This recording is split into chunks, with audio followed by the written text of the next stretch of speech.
Bonjour à tous, 8 décembre 2020. Alors nous sommes encore dans un temps de confinement, c'est le deuxième, et puisque nous ne pouvons pas organiser nos séances au lycée Claude Monet, eh bien la solution c'est aujourd'hui de procéder à une vidéoconférence.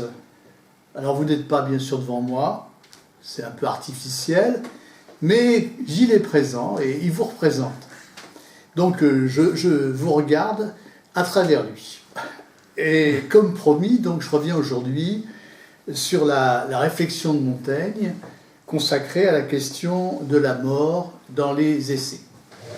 Alors, je voudrais vous en montrer la démarche et aussi m'interroger sur les différentes réponses que Montaigne donne successivement à cette question.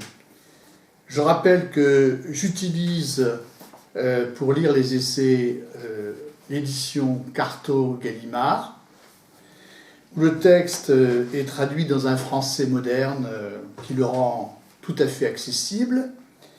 Je rappelle enfin que vous pourrez aisément suivre ce propos en ayant sous les yeux le plan que je vous ai envoyé. Donc, comment vivre avec la mort ? C'est une question que se pose Montaigne tout au long de ses essais. Et j'aborderai ici sa réflexion dans les 3 essais suivants.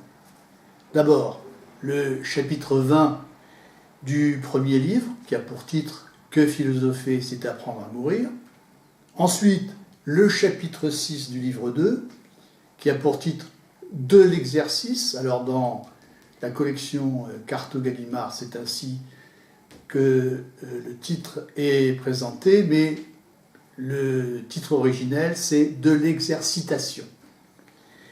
Et puis, le chapitre 12 du livre 3, « De la physionomie ».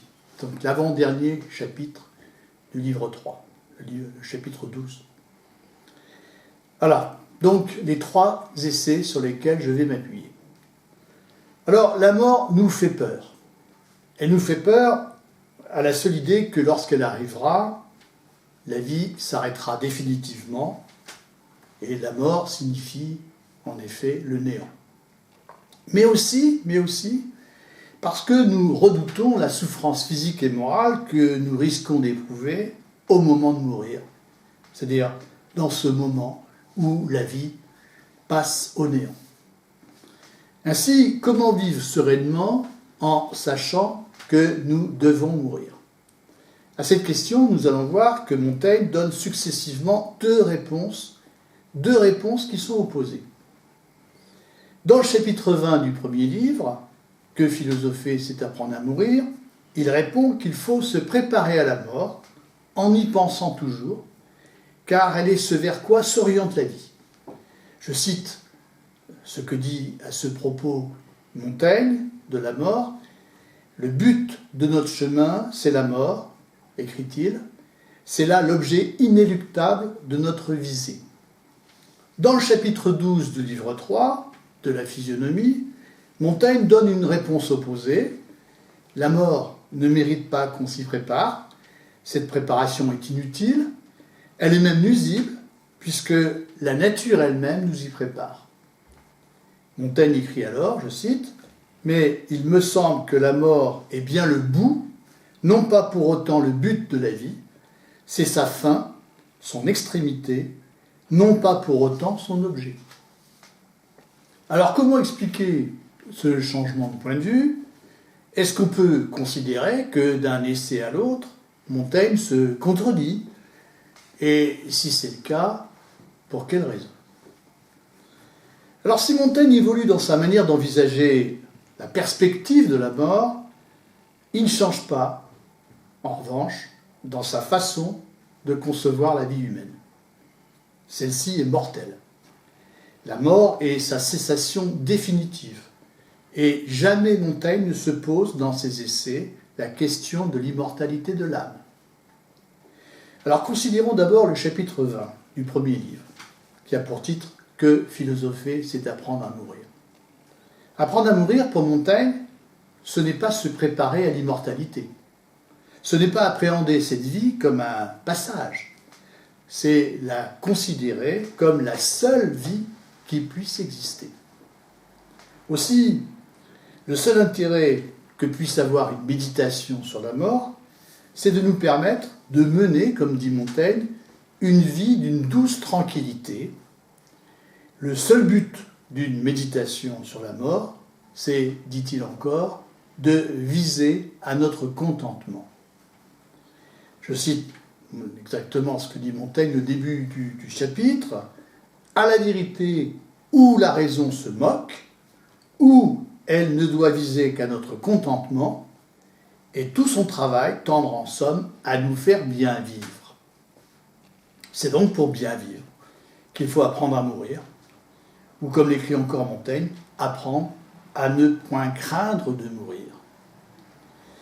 Montaigne emprunte le titre du chapitre 20 du premier livre, des Essais, « Que philosopher, c'est apprendre à mourir », à Cicéron, qui emploie cette formule dans un texte qui s'appelle les Tusculanes, et Cicéron fait lui-même référence au célèbre épisode de la mort de Socrate, qui est évoqué dans le dialogue de Platon, le Phédon. Mais comme le remarque Montaigne, au début du chapitre, il y a deux manières très différentes d'interpréter la formule « que philosopher, c'est apprendre à mourir ». Il y a l'interprétation que lui donne Platon, à travers le personnage de Socrate dans le Phédon, et il y a l'interprétation qu'en donnent les philosophes stoïciens et épicuriens, comme Sénèque et Lucrèce, que Montaigne cite souvent dans ce chapitre et en général aussi dans toute son œuvre. Montaigne n'entend pas du tout la formule au sens de Platon. Il est très éloigné de la philosophie de Platon, pour laquelle apprendre à mourir, c'est séparer l'âme du corps. Philosopher, c'est par l'étude et la contemplation, comme l'écrit Montaigne, retirer quelque peu par notre âme, je reprends, c'est retirer quelque peu notre âme hors de nous et l'occuper à part du corps. Voilà comment Montaigne résume, au fond, l'interprétation de Platon. Je la reprends. Par l'étude et la contemplation, donc philosopher, c'est retirer quelque peu notre âme hors de nous et l'occuper à part du corps. En d'autres termes, philosopher, c'est apprendre à mourir au corps, à mourir à ce qui est mortel en l'homme, et s'élever à l'éternité des idées que l'on contemple par l'intelligence. Donc philosopher, c'est mourir à cette vie, qui est la vie du corps, et qui n'est au fond pour Platon qu'un simulacre de vie, et c'est accéder ainsi, grâce à la contemplation, à la vraie vie, qui est la vie d'intelligence. On voit donc que pour Platon, en tout cas pour le Socrate, qui est le personnage principal du dialogue de Platon, le Phédon, que la philosophie n'est aucunement pour lui le moyen de mieux vivre, le moyen de mieux jouir de sa condition charnelle. Et si au seuil de sa mort, alors qu'il a été condamné à mort par le tribunal d'Athènes, à boire la ciguë, eh bien si au seuil de sa mort, Socrate est serein, ce n'est pas parce qu'il a appris à ne pas craindre la mort, ce n'est pas parce qu'il a réussi à surmonter sa peur, c'est parce qu'il vit comme s'il était immortel. La mort ne le concerne pas. On pourrait penser que parce que Montaigne est chrétien, il croit en l'immortalité de l'âme. Montaigne est chrétien, c'est vrai. Mais ses essais n'expriment aucune espérance d'une âme immortelle. C'est là pour Montaigne une croyance qui ne peut donner lieu à aucune certitude. Aussi, Montaigne choisit-il de vivre comme si la question de l'immortalité de l'âme était, ma foi, une question fausse. Il n'envisage la vie que dans la seule perspective du néant. Montaigne entend vivre ainsi seulement en mortel. Il entend vivre la meilleure des vies possibles. Non pas, encore une fois, dans l'espérance d'une vie immortelle, mais dans la perspective de la mort, qui n'est, au fond, qu'un anéantissement. Ainsi, l'immortalité de l'âme n'est pas le sujet de ses préoccupations. Ce qui intéresse Montaigne, c'est la vie, cette vie, dans sa dimension corporelle et mortelle. Pas une seule fois dans le chapitre 20, il n'évoque la question du salut de l'âme, alors que, pour le christianisme, cette question est essentielle. Et cette attitude, d'ailleurs, lui sera sévèrement reprochée par l'un de ses meilleurs lecteurs, l'un de ses plus grands lecteurs, qui n'est autre que Pascal, un siècle plus tard. Voici ce que dit Pascal dans La Pensée 398, édition Le Guerme, en folio. Je cite un extrait de cette pensée. « L'immortalité de l'âme est une chose qui importe si fort, qui nous touche si profondément, qu'il faut avoir perdu tout sentiment pour être dans l'indifférence de savoir ce qui en est. » Évidemment, ici, Pascal vise Montaigne, très certainement. Et d'ailleurs, il accuse Montaigne plus loin, sans le nommer, mais l'allusion est transparente, de se laisser mollement conduire à la mort dans l'incertitude de l'éternité de sa condition future. Voilà le scandale. Alors non seulement Montaigne est indifférent à la question d'immortalité de l'âme, mais si on lit plus loin ce qu'il écrit dans le chapitre 20 du premier livre, l'immortalité lui paraît effrayante. Et sur ce point, Montaigne est dans la filiation de penseurs matérialistes comme Épicure et comme Lucrèce. Et d'ailleurs, il utilise à la fin de son chapitre le procédé qu'utilisait Lucrèce à la fin du livre 3 de son grand poème sur la nature, De Natura Rerum. C'est le procédé de la prosopopée qui consiste à faire parler la nature. Et la nature ici s'adresse aux hommes. Et voici ce qu'elle dit aux hommes. « Si vous n'aviez pas la mort, vous me maudiriez sans cesse de vous en avoir privé. Ainsi, loin d'être la promesse d'un bonheur éternel, l'immortalité est quelque chose d'insupportable. Une vie sans fin perdrait en effet tout intérêt. On s'en lasserait si elle devait durer indéfiniment. » Je cite ici ce qu'écrit Montaigne à la fin du chapitre, dans sa prosopopée. Imaginez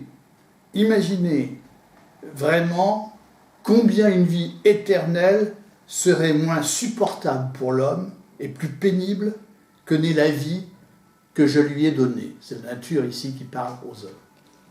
Alors si par éternité, on entend le sens courant du terme, le sens qui est donné ordinairement à ce terme, eh bien, et qui est synonyme ici d'une durée indéfinie qui n'a ni commencement ni fin.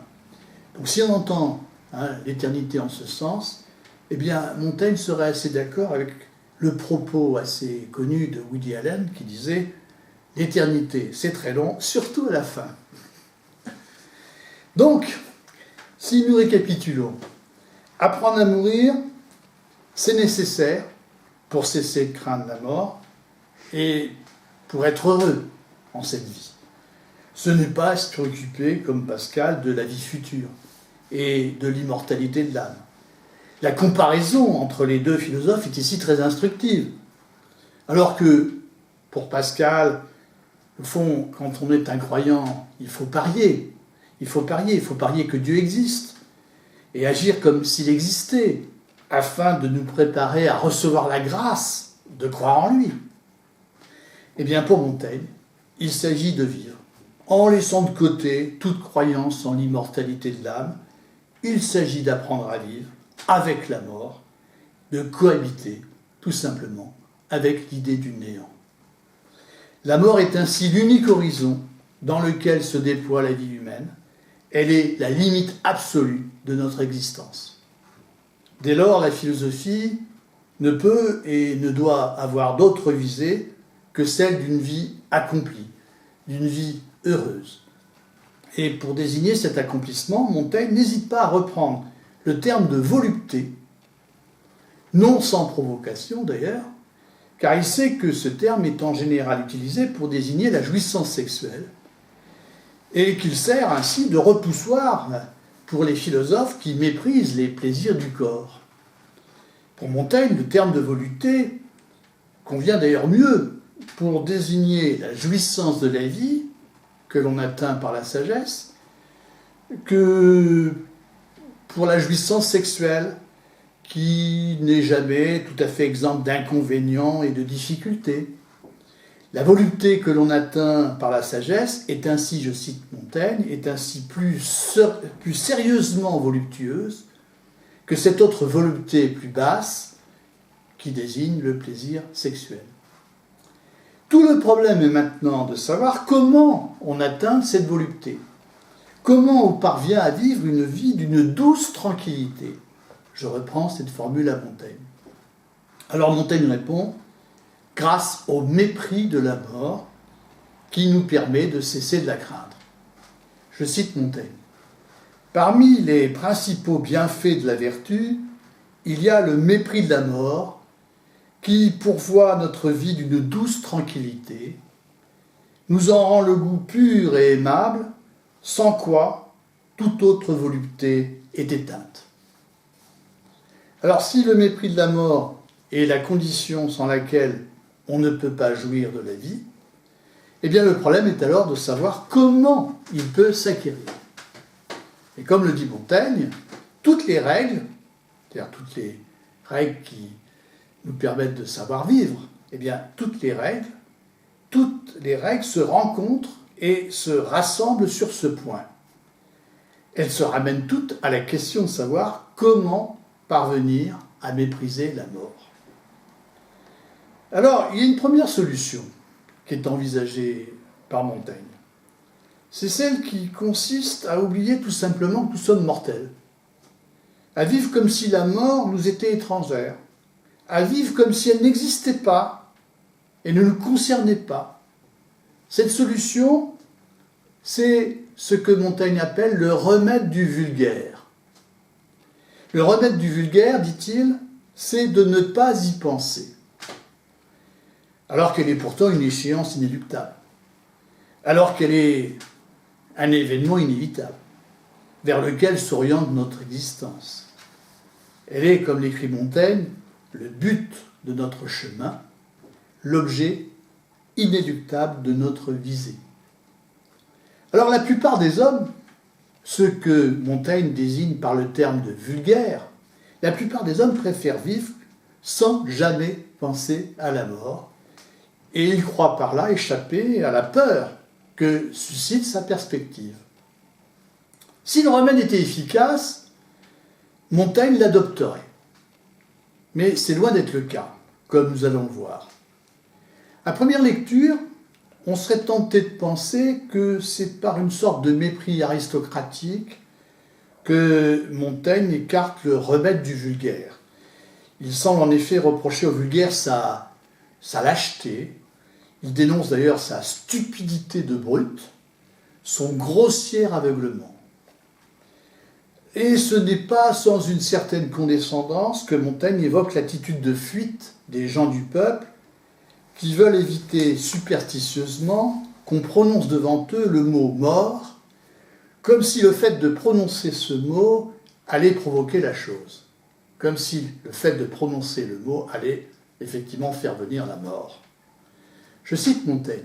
« On fait peur à nos gens en nommant seulement la mort, et la plupart s'en signent comme quand ils entendent le nom du diable. » Et puis plus loin, il écrit « Au lieu de dire « il est mort », ils disent « il a cessé de vivre, il a vécu ».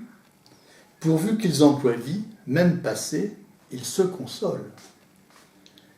Autre attitude de fuite, les hommes font ordinairement comme s'ils étaient toujours trop jeunes pour être concernés par la mort.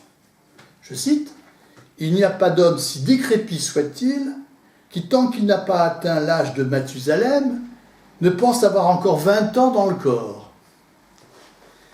Cependant, si Montaigne écarte le remède du vulgaire, ce n'est pas parce qu'il lui paraît vil, c'est surtout parce qu'il est inefficace. S'il était efficace, Montaigne conseillerait volontiers de l'adopter. Il le dit d'ailleurs lui-même. S'il permettait d'échapper vraiment à la condition de mortel, il n'hésiterait pas à faire comme font la plupart des hommes. Je cite Montaigne. Qu'importe, me direz-vous, la façon dont elle peut nous surprendre, pourvu que l'on n'en s'inquiète pas, pourvu que l'on ne s'en inquiète point. Je suis de cet avis, et de quelque manière que l'on puisse se mettre à l'abri des coups, fût-ce sous la peau d'un veau, je ne suis pas homme à reculer devant pareille éventualité, car il me suffit de passer les jours à mon aise, et le meilleur jeu que je puisse me donner, je le prends, si peu glorieux au reste et exemplaire que vous voudrez. Si la lâcheté était payante, Montaigne n'hésiterait pas à se comporter lâchement, à se mettre, comme il le dit, sous la peau d'un veau, n'en déplaise à sa réputation. Malheureusement, ce n'est pas en fuyant l'idée de la mort qu'on parvient à guérir de sa crainte, et cela pour deux raisons, surtout. D'une part, parce qu'on ne peut pas éloigner son échéance. La mort peut frapper tout le monde, elle peut frapper les hommes jeunes.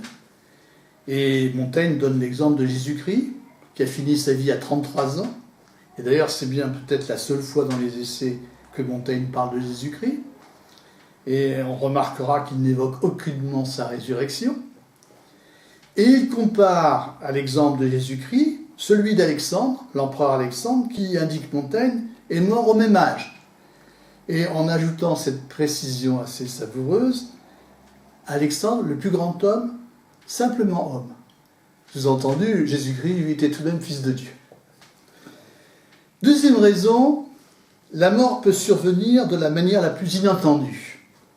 Et Montaigne ici a un nombre considérable d'exemples, parmi lesquels je retiens celui de son jeune frère, le capitaine Saint-Martin, mort à 23 ans, après avoir reçu une balle au-dessus de l'oreille droite, quand il jouait au jeu de paume. Alors probablement, il est mort d'une hémorragie cérébrale, une hémorragie interne, mais on ne pouvait pas le savoir à cette époque. Alors tous ces exemples indiquent qu'il est impossible, qu'il est vain de fuir l'idée de la mort, puisqu'elle peut survenir à tout moment, quoi que nous fassions pour ne pas y penser.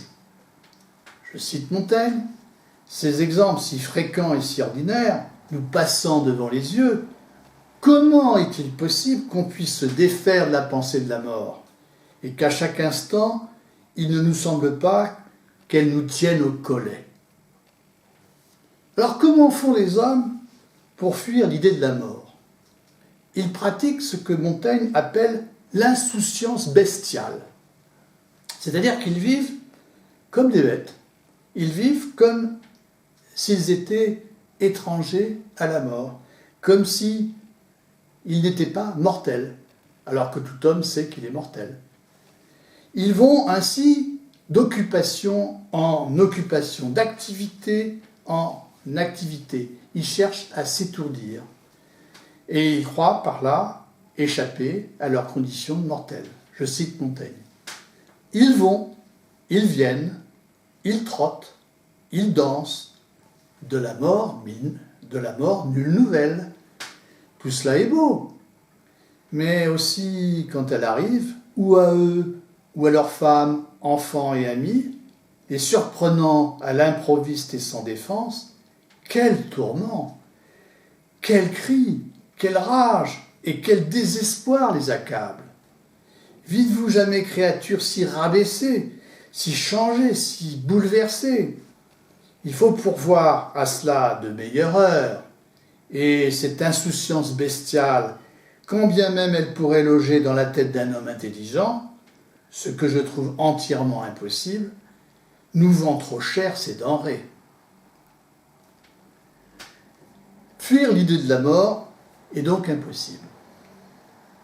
Et non seulement c'est impossible, mais pratiquer la fuite, c'est ici s'exposer à des conséquences extrêmement douloureuses.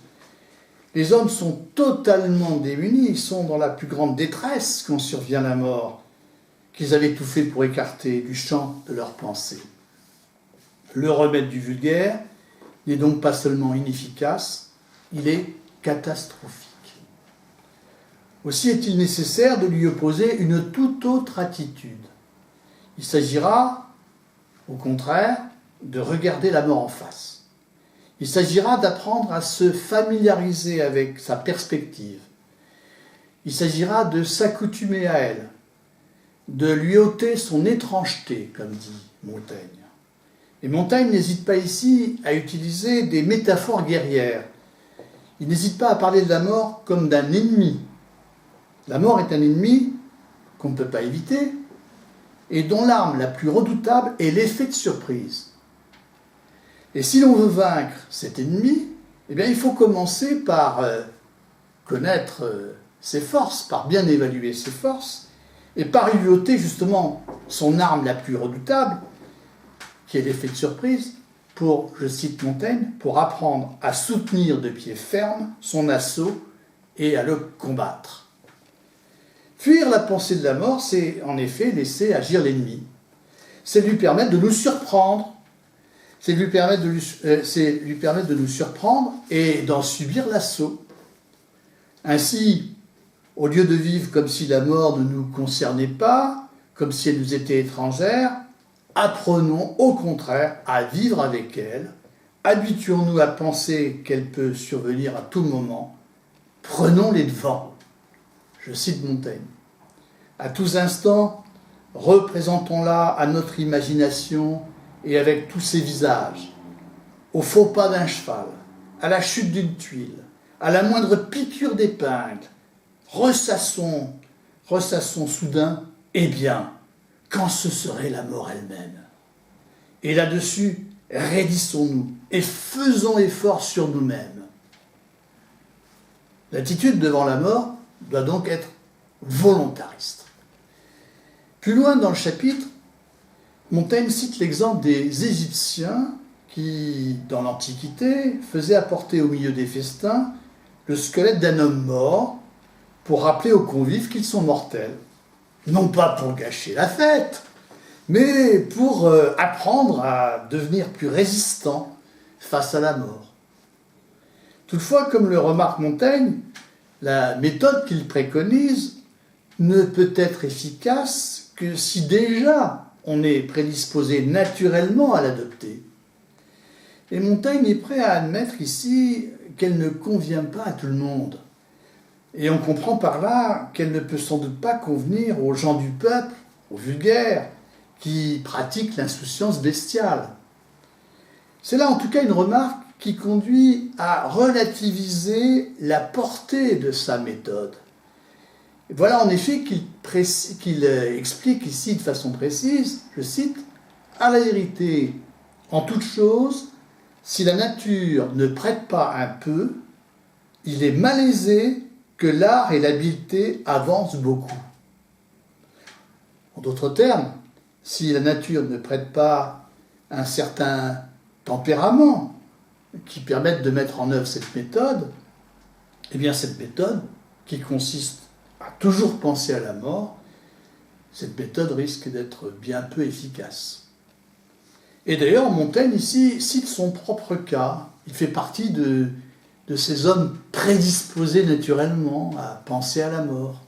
Donc pour lui, la méthode ne sera pas trop difficile à adopter. Il admet que donc c'est parce que la nature lui a donné le tempérament d'un songe creux, comme il dit, qu'il est sans doute convaincu de l'intérêt de penser sans cesse à la mort. Et il n'a pas beaucoup d'efforts à le faire. Il n'a pas beaucoup d'efforts à faire, puisque la nature l'y prédispose. Et il nous confie ainsi qu'en pleine jeunesse, dans ses moments les plus frivoles, quand s'offrait à lui l'occasion de s'étourdir, il éprouvait le besoin de penser à la précarité de la vie. Je cite ici Montaigne. « Il n'est rien dont je me sois depuis toujours tenu plus occupé que des représentations de la mort. Et même dans la saison la plus licencieuse de ma vie, quand ma vie dans sa fleur jouissait de son printemps, parmi les dames et les jeux, etc., etc. Et puis il écrit plus loin, « Jamais homme ne compta moins sur sa durée, ni la santé que j'ai eue jusqu'à présent très vigoureuse et peu souvent interrompue, ne m'en allonge l'espérance, ni les maladies ne me l'accourcissent. À chaque minute, il me semble que je m'échappe. » Montaigne est ainsi ce genre d'homme qui vit comme s'il allait mourir dans la minute suivante. Et contrairement donc à ce que l'on pourrait croire, ce n'est pas là le propre d'un homme angoissé qui serait particulièrement inquiet. Comme il le précise, je ne ridais pas plus mon front de cette pensée-là que d'une autre.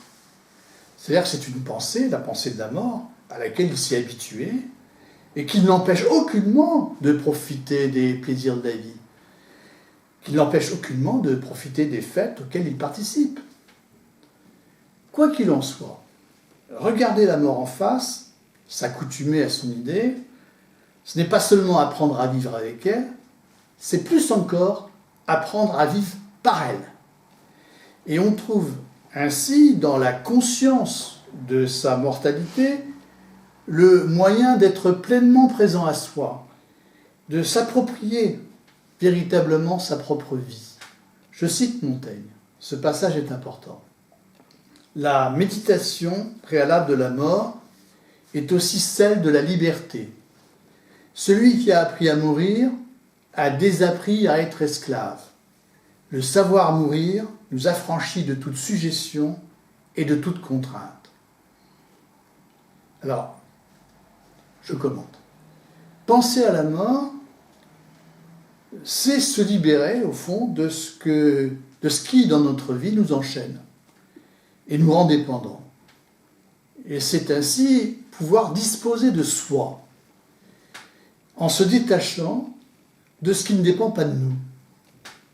De quoi s'agit-il de se détacher?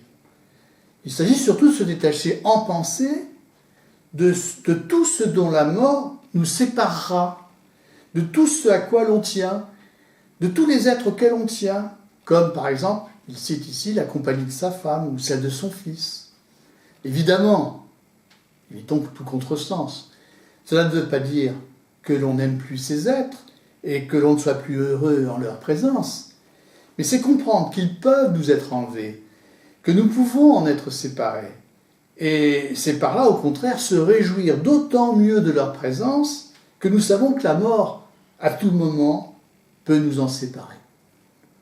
Être libre, c'est aussi ne plus être captif des projets que nous envisageons. C'est se rappeler sans cesse qu'ils peuvent être interrompus par la mort. Comme par exemple, je cite ici les exemples de Montaigne, celui de marier sa fille, ou encore celui de contrôler l'éducation de ses enfants. Je cite à nouveau Montaigne, cette très jolie formule, « Il faut toujours être botté et prêt à partir, autant qu'il est en notre pouvoir. Et par-dessous tout, prendre soin qu'on n'est alors à s'occuper que de soi-même. » Il y a en fait deux manières d'être aliéné, d'être dépendant, de se rendre captif de la crainte de la mort. Il y a ce que nous avons vu tout à l'heure, il y a d'abord l'insouciance bestiale de ceux qui, en croyant pouvoir la fuir, se fuient en réalité eux-mêmes et dépendent des événements. Et puis il y a aussi le souci de ceux qui, en s'aliénant dans la réalisation d'un projet, sont perpétuellement inquiets de l'avenir, ne sont jamais présents à eux-mêmes, car ils craignent de ne jamais pouvoir le mener à bout. Ce sont là deux manières de vivre dans la dépendance, deux manières d'être sous la menace perpétuelle de la mort, deux manières d'être captif de cette menace. Dans le deuxième cas, celui du souci, celui de la préoccupation, on vit comme le bâtisseur, évoqué dans les vers du poète Virgile, du poète latin Virgile, cité par Montaigne. Ce bâtisseur vit dans la hantise de ne pouvoir achever sa construction. Mes œuvres demeurent inachevées, énormes murs qui menacent ruine, tels sont les vers de Virgile, traduits par Montaigne. Ni insouciance bestiale, ni insouciance bestiale, ni souci anxieux de l'avenir. La sagesse de Montaigne consiste au contraire à penser à la mort, justement pour ne plus la craindre, pour ne plus en dépendre, pour cesser de la craindre et jouir ainsi pleinement de l'existence. Cette sagesse se trouve d'ailleurs merveilleusement condensée dans cette très belle formule assez célèbre, qui bien sûr mérite un commentaire. Je la cite. « Je veux qu'on agisse et qu'on allonge les tâches de la vie autant qu'on peut, et que la mort me trouve en train de planter mes choux, mais insoucieux d'elle, et encore plus de mon jardin inachevé. » Je la reprends. « Je veux qu'on agisse et qu'on allonge les tâches de la vie autant qu'on peut, et que la mort me trouve en train de planter mes choux, mais insoucieux d'elle, et encore plus de mon jardin inachevé. » Alors, commentaire. D'abord, nous ne pouvons pas nous empêcher d'agir. Nous ne pouvons pas nous empêcher de construire un édifice, de cultiver un jardin, de réaliser tel ou tel projet. Agir fait partie de notre condition. Comme l'écrit Montaigne, nous sommes nés pour agir. Seulement, l'action risque toujours de nous conduire à fuir notre condition mortelle, à nous fuir nous-mêmes, en nous entraînant au dehors de nous-mêmes, en devenant ainsi captifs des choses extérieures. Soit en nous agitant comme ceux qui, pratiquant l'insouciance bestiale, passent d'une occupation à l'autre, soit en nous laissant accaparer par le souci, par la préoccupation de réaliser un projet qu'on craint sans cesse de ne pouvoir mener jusqu'au bout. Le jardin, par exemple, qu'on voudrait rendre parfait, l'édifice que l'on voudrait terminer, eh bien, ce souci fait que nous sacrifions alors le présent à l'avenir, qu'on ne jouit pas à ce moment-là vraiment du présent, puisque la vie c'est le présent, parce qu'on se trouve captif de la hantise du futur et de la mort. Être sage, c'est au contraire, comme l'écrit Montaigne, être insoucieux de la mort.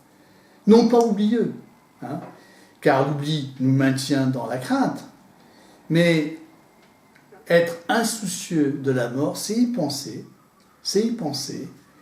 et savoir qu'elle peut toujours survenir à tout moment, et de cette manière, cesser de la craindre. Le sage sait que la mort peut le surprendre en train de planter ses choux, mais cela ne l'empêche pas de jouir du plaisir de les planter, sans être obsédé par l'idée de parfaire son jardin, sans être préoccupé par le souci de terminer son jardin. La vie est comme un jardin inachevé. Alors nous avons montré comment la pensée de la mort nous délivre de sa crainte, comment elle permet de la mépriser, pour employer le verbe de Montaigne, c'est-à-dire au fond de lui ôter son importance, de la dédramatiser et de jouir ainsi sereinement de la vie. Mais si penser à la mort permet de cesser de la craindre, cela suffit-il pour éviter la peur que nous risquons d'éprouver au moment de notre mort? La méditation sur la mort peut-elle nous prémunir contre la souffrance morale et physique de l'agonie, de ce moment où la vie sombre dans le néant? C'est à cette question qu'il nous faut maintenant répondre. Alors, de la mort elle-même et de ce qui la suit, quand on est mort, on ne peut rien dire. De la mort, en effet, il ne peut y avoir aucune expérience, puisqu'elle est privation de sensibilité. Et Montaigne ici reprend l'analyse d'Épicure et de Lucrèce, dans son fameux chapitre 20 du premier livre, des Essais, voilà ce qu'il écrit. Il a carrément une reprise du propos d'Épicure. La mort ne vous concerne ni mort ni vivant, vivant parce que vous existez, mort parce que vous n'existez plus. Le raisonnement d'Épicure est imparable. Seulement, il ne concerne que le néant qui caractérise la mort. Le néant qui advient quand la vie est partie. Le raisonnement d'Épicure concerne ce qu'il y a après, après qu'on est mort. Mais il ne dissipe pas la frayeur que nous pouvons éprouver concernant ce qu'il y a avant. Concernant justement le passage de la vie au néant, quand on est encore en vie. Et là, effectivement, on est amené à penser que ce doit être un moment effrayant. Or, c'est précisément à ce moment que pense Montaigne, c'est précisément ce moment que cherche à appréhender Montaigne. Et cette expérience ne peut pas être évidemment celle de la mort. Cette expérience, c'est celle des approches de la mort, pour employer son expression. Alors, dans le chapitre 6 du livre 2 des Essais, qui a pour titre « De l'exercice », de l'exercitation, eh bien, Montaigne explique ainsi que, je cite, « ce sont les approches de la mort que nous avons à craindre, et celles-là peuvent donner lieu à l'expérience. » Donc il n'y a pas d'expérience de la mort, mais il y a une expérience des approches de la mort. En la matière, Montaigne dispose d'une expérience personnelle, qu'il a instruit et qu'il tient à relater, car il juge qu'elle peut être utile à son lecteur, même s'il ne prétend pas l'ériger en leçon. Montaigne a failli mourir suite à un grave accident où il est tombé brutalement d'un cheval. On a même cru pendant 2 heures qu'il était mort, alors qu'il était dans le coma. Mais il est revenu à la vie. C'est précisément cette expérience qu'il a eue des approches de la mort, qu'il décrit dans le chapitre 6 du livre 2. L'accident a eu lieu lors d'une promenade de reconnaissance autour de son château, pendant la 2e ou la 3e guerre civile, il ne sait plus. Je rappelle ici que la France était ravagée à l'époque, dans les années 1570-1580, par les guerres civiles opposant catholiques et protestants, surtout en Guyane. Et comme Montaigne était de petite taille et se trouvait monté sur un petit cheval, il fut brusquement et brutalement renversé de son cheval par un puissant roussin que l'un de ses hommes, qui était à son service, ne parvenait pas à maîtriser. Et comme je le disais, le choc fut si sérieux qu'on crut pendant 2 heures que Montaigne était mort. Puis Montaigne revint à lui peu à peu, et quand il reprit conscience, il ne sentait plus son corps, et sa pensée était engourdie. Le plus remarquable ici, c'est que l'expérience n'avait, selon ce qu'en dit Montaigne, n'avait rien de pénible. Tout au contraire, elle lui a paru très agréable. Je cite ici 2 extraits significatifs. « Il me semblait que ma vie n'était plus retenue qu'au bout des lèvres. Je fermais les yeux pour aider, me semblait-il, à la pousser dehors.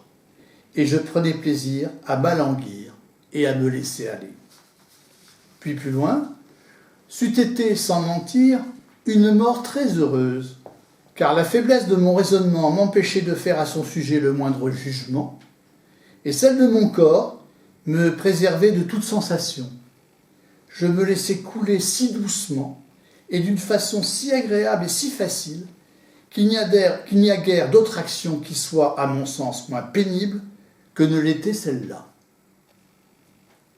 Ainsi, loin de ressembler à un combat pour rester en vie, comme on s'imagine l'agonie, le passage au néant se découvre comme un moment où Montaigne cesse de résister à son anéantissement, où il se laisse glisser comme sur une pente douce vers le néant. Cette expérience permet en outre d'observer un phénomène physiologique dont Montaigne souligne l'importance. Comme il l'écrit, les fonctions de l'âme, c'est-à-dire au fond les facultés mentales, eh bien les fonctions de l'âme croissent et décroissent selon la même proportion que les forces corporelles. Voici exactement ce qu'il écrit.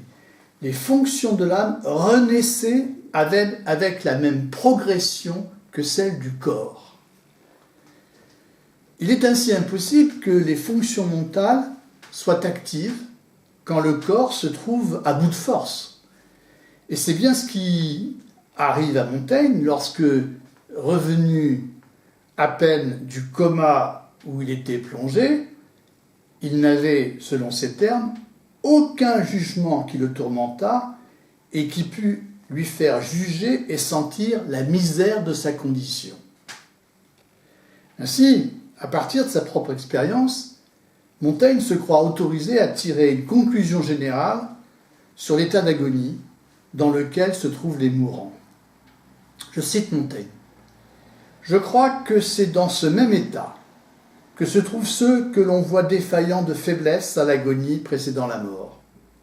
Et je soutiens que nous les plaignons sans cause, en estimant qu'ils sont peut-être agités par de cruelles douleurs, ou qu'ils ont l'âme harcelée par des pensées pénibles. Si la vie de l'âme décroît avec la vie du corps, elle ne peut pas être en proie à la frayeur et à l'angoisse. Elle ne peut être que dans un état léthargique. Ainsi, l'expérience de sa chute de cheval permet à Montaigne de comprendre que l'agonie n'est pas l'épreuve effrayante que l'on se figure ordinairement. Elle permet aussi de comprendre pourquoi nous ne pouvons pas nous empêcher, nous, hommes bien portants, de nous la représenter comme une épreuve effrayante. En effet, c'est bien parce que nous sommes en bonne santé et que nos fonctions mentales sont vives en proportion de nos forces corporelles, qu'un état comme celui de l'agonie ne peut que nous paraître épouvantable. Montaigne avait déjà produit une explication assez voisine dans le chapitre 20 du livre 1 des Essais. Il distinguait deux sortes de morts. Soit une mort courte et violente, une telle mort, on n'a pas le temps de la craindre, soit une mort lente qui résulte d'une maladie. Et dans le deuxième cas, qui intéresse ici Montaigne, la maladie entraîne progressivement ce que Montaigne appelle un dédain de la vie. Le mourant, dans ce cas, n'est pas effrayé par l'approche de la mort, il n'y résiste pas. L'homme en bonne santé, à l'inverse, eh bien, ne peut pas imaginer que la mort soit douce et que le mort se laisse aller finalement à la mort. Que le mourant se laisse aller à la mort, plus exactement. D'une part, parce qu'il ne peut dédaigner la vie. Il mesure tous les agréments de la vie qu'il va perdre. Donc, effectivement, pour celui qui est en bonne santé, l'idée de la mort est épouvantable.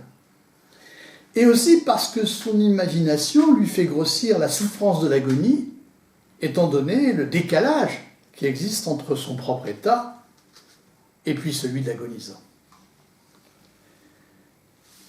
Je reprends, je vais pas expliquer ce que j'ai dit, parce que surtout son imagination lui fait grossir, c'est bien ce que je dis, la souffrance de l'agonie, étant donné justement le décalage qui existe entre son propre état et puis celui de l'agonisant.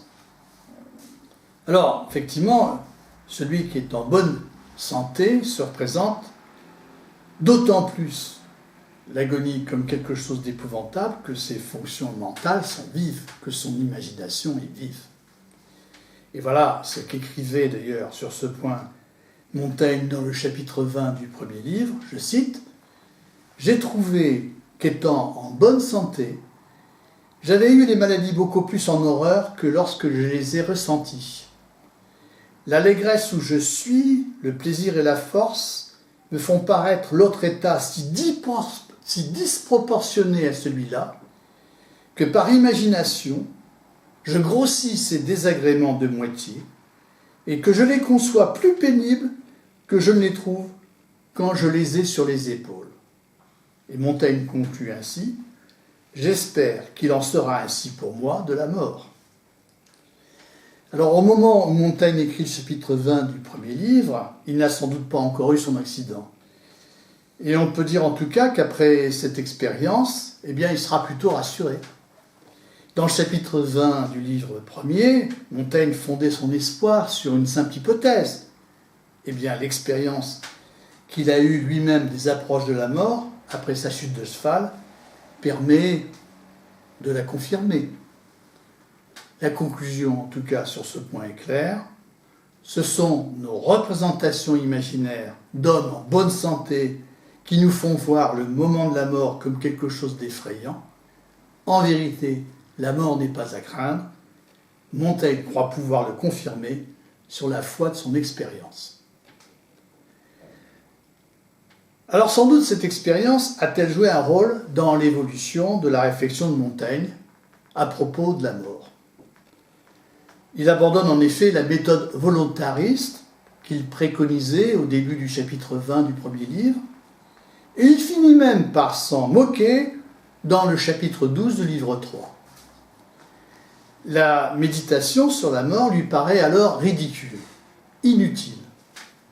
Toutefois, on peut déjà observer dans le cours même du chapitre 20 du premier livre un certain nombre de remarques qui laissent présager une évolution de Montaigne sur la question de la mort. Comme on a eu l'occasion de le voir, dès le chapitre 20, Montaigne exprime des réserves quant à l'efficacité et à la pertinence de la méditation sur la mort qu'il préconise. Rappelons-nous, c'est là une méthode qui convient seulement aux hommes qui sont naturellement prédisposés à l'adopter, comme c'est son cas. Puis, dans le même chapitre, Montaigne montre qu'il n'est pas nécessaire de nous préparer à la mort par la pensée, puisque la nature nous y prépare elle-même. Et là encore, il relativise la pertinence et l'efficacité de la méditation sur la mort. Je cite Montaigne.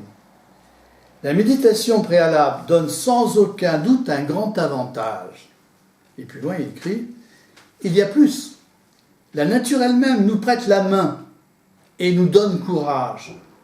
Et je cite encore plus loin, nous conduisant par la main sur une pente douce et, pour ainsi dire, insensible, peu à peu, de degré en degré, la nature nous roule dans ce misérable état et nous y apprivoise, en sorte que nous ne sentons aucune secousse quand la jeunesse meurt en nous, ce qui est en substance et en vérité une mort plus cruelle que n'est la mort complète d'une vie languissante, et que n'est la mort de la vieillesse, car le saut du mal-être au non-être n'est pas aussi grave qu'il l'est d'un état doux et florissant à un état pénible et douloureux.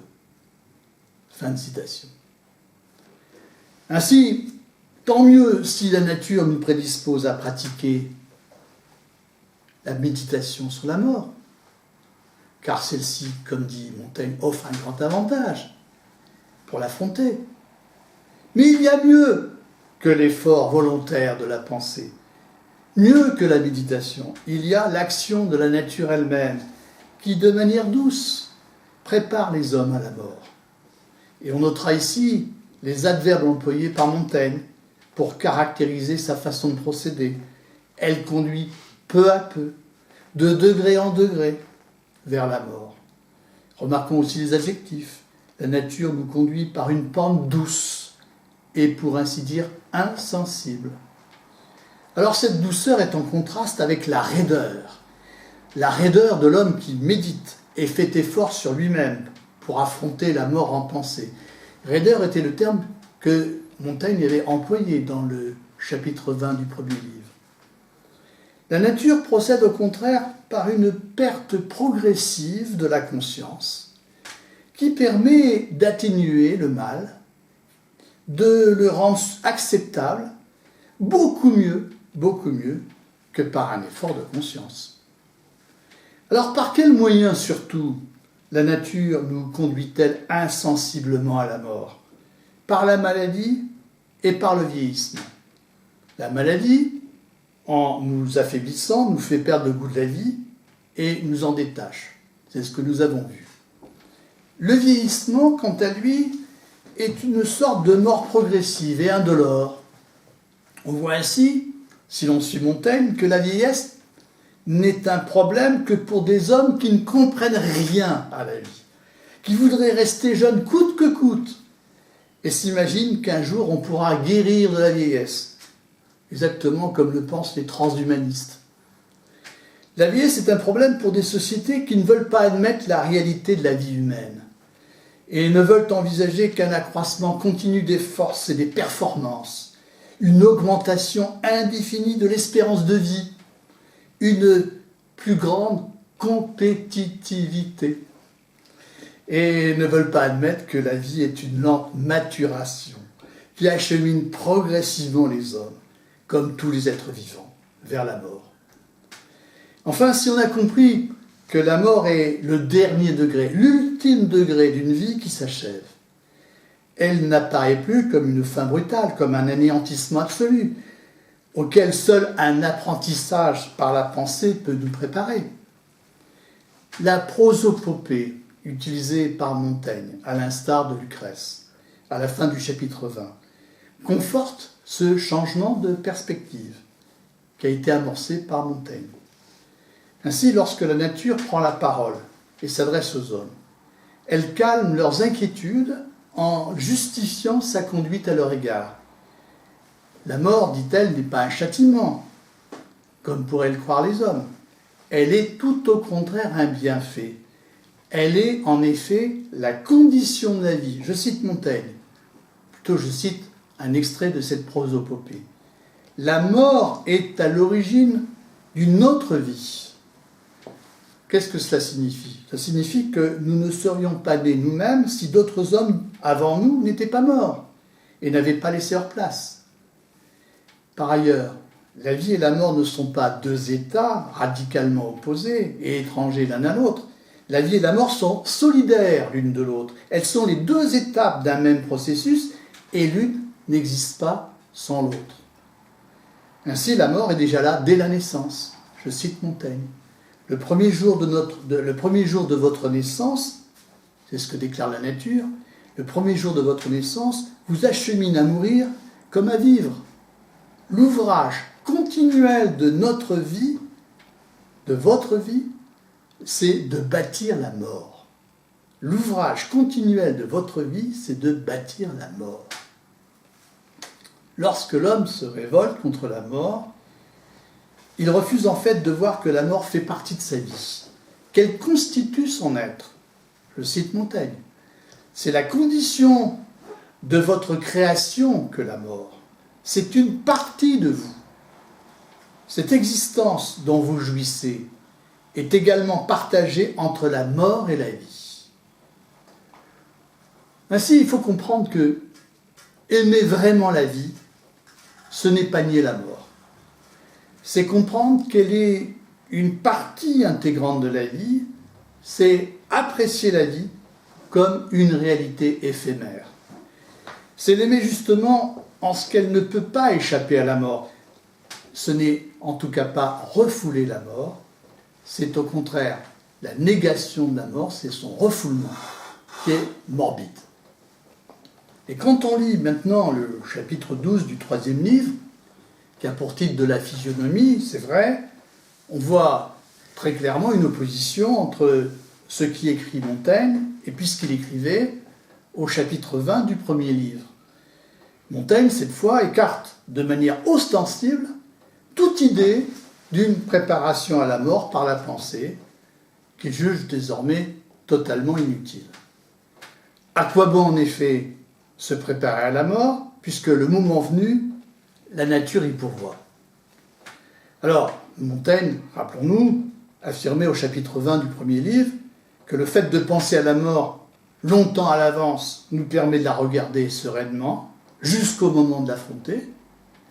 Eh bien, dans le livre 3, dans le 3e livre, chapitre 12, eh bien, il donne l'exemple des paysans. Et cet exemple montre désormais que toute réflexion sur la mort est inutile. Je cite. « Je ne vis jamais un paysan de mes voisins réfléchir pour savoir dans quelle attitude et avec quelle assurance il passerait cette heure dernière. La nature lui apprend à ne songer à la mort que lorsqu'il est en train de mourir. » Montaigne, rappelons-nous, condamnait sévèrement l'insouciance bestiale du vulgaire qui préfère ne pas penser à la mort.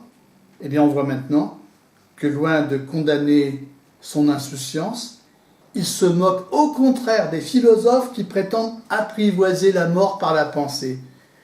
Non seulement les préparations à la mort sont inutiles, mais elles sont nuisibles. Le remède est en fait pire que le mal. Il prétend éviter, diminuer la souffrance, il aboutit en réalité à l'augmenter. Je cite Montaigne.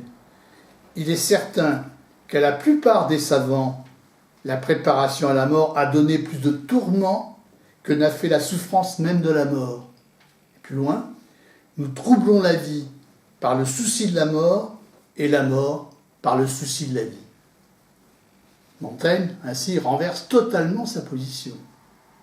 Ce n'est pas à la mort qu'il faut nous préparer par la pensée, mais c'est contre les préparations à la mort, contre les postures artificielles, contre les artifices stériles des philosophes qu'il faut se préparer, afin d'être en mesure de suivre les leçons, comme il dit, les leçons de la nature. Alors les philosophes sont ici comparés par Montaigne aux médecins de son époque, qui, pour utiliser leur drogue et exercer leur art, avaient d'abord besoin de rendre les gens malades. Évidemment, déjà avant Molière, et Molière d'ailleurs s'inspire de Montaigne, eh bien, les médecins sont considérés comme des imposteurs, comme des charlatans.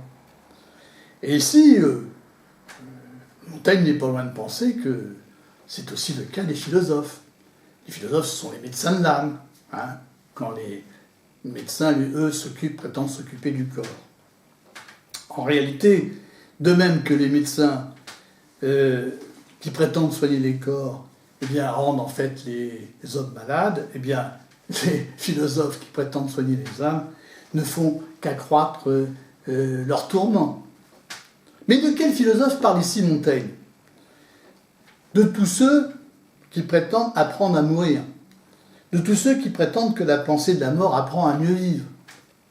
Alors parmi eux, on peut compter Sénèque, stoïcien Sénèque, dont il est très proche au départ, hein, et puis aussi Cicéron, et puis aussi lui-même, puisque d'une certaine façon, c'est ce qu'il professait au début.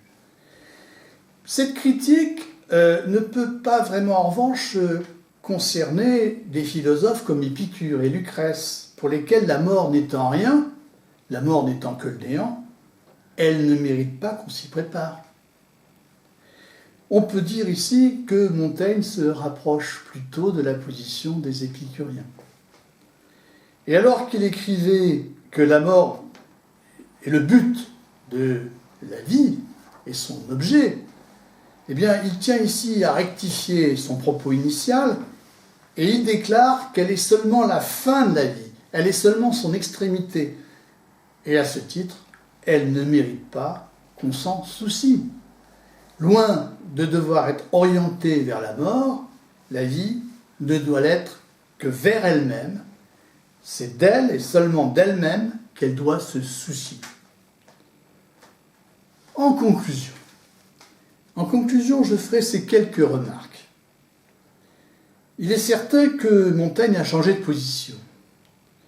Dans le chapitre 12 du livre 3, il s'oppose explicitement à ce qu'il écrivait dans le chapitre 20 du premier livre. Il conteste ouvertement les termes qu'il utilisait pour caractériser la mort. L'opposition est-elle pour autant aussi radicale qu'elle y paraît? Le problème, abordé par Montaigne, reste de bout en bout le même. Comment vivre, sachant qu'on est mortel? Comment vivre avec la mort? À cette question, c'est vrai, Montaigne donne successivement deux réponses opposées. Mais est-ce qu'elles sont vraiment très éloignées l'une de l'autre? La première solution, c'est celle de l'insouciance du philosophe, qui, parce qu'il pense à la mort, parvient à cesser de la craindre. Et souvenons-nous que le philosophe se distingue en cela de l'insouciance bestiale du vulgaire, qui craint la mort précisément parce qu'il la fuit. La deuxième solution revient sur la critique qui était adressée au départ à l'attitude des gens du peuple, à l'attitude du vulgaire, qui était accusé d'insouciance bestiale. Cette insouciance s'avère en définitive plus pertinente et plus efficace que la méthode des philosophes, qui prétendent par la pensée apprivoiser la mort. Et je note que si les deux solutions sont opposées, elles ont tout de même en commun de prôner l'insouciance. Elles visent l'une et l'autre à dédramatiser la mort et à faire toujours prévaloir le goût pour la vie.